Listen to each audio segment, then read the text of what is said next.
Sziasztok! Én Lilla vagyok, és az Észrevettelek díj a fejlődésért kezdeményezésről szeretnék nektek beszélni pár mondatban.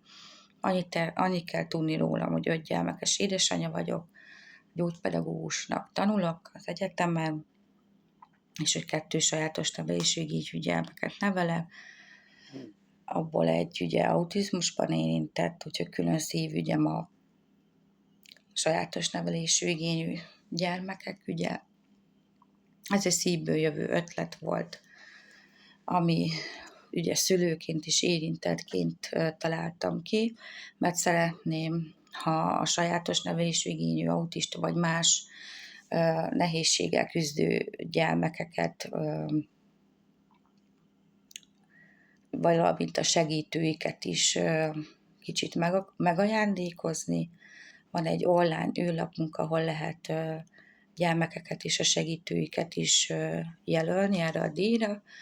A díjat az 2026. június végére tervezzük, még a szervező szakaszban vagyunk, tehát sok mindenkivel felvettem már a kapcsolatot, támogatókat keresek, aki esetleg tárgyi ajándékot tudna felajánlani, vagy bármi másban, a szervezésben is tudna nekem segíteni.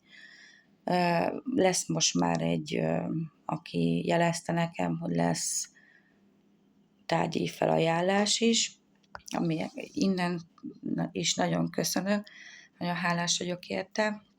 Ugyan már közel 86 tagunk van a Facebook csoportunknak, és egyelőre úgy tervezem, hogy ezt Miskolcra szeretném, hogy létrejöjjön, de szeretném, hogy idővel a más városokban is elérhető legyen ez a díj. Ha szeretnél te is hozzánk csatlakozni, akár javaslattal, ötlettel, gondolattal, tárgyi felajánlással, vagy bármilyen más segítséggel, akkor csatlakozz a Facebook csoportunkhoz, az Észrevettelek díja fejlődésért csoport. Írj üzenetet, hogyha bármilyen gondolatod a díjjal kapcsolatosan, vagy nevezéssel kapcsolatosan vannak kérdéseitek, akkor keressetek bizalommal. Igyekszek válaszolni mindenkinek, bár kicsit nagyon mozgalmas életünk van. Azért is készítek most videót, már lassan 12:30 van, éjszaka. Úgyhogy, ha szeretnétek csatlakozni, akkor bátran gyertek, üzenjetek, írjatok nekem, és köszönöm, hogy itt vagytok a csoportban, köszönöm, hogy hallgatjátok a videóimat.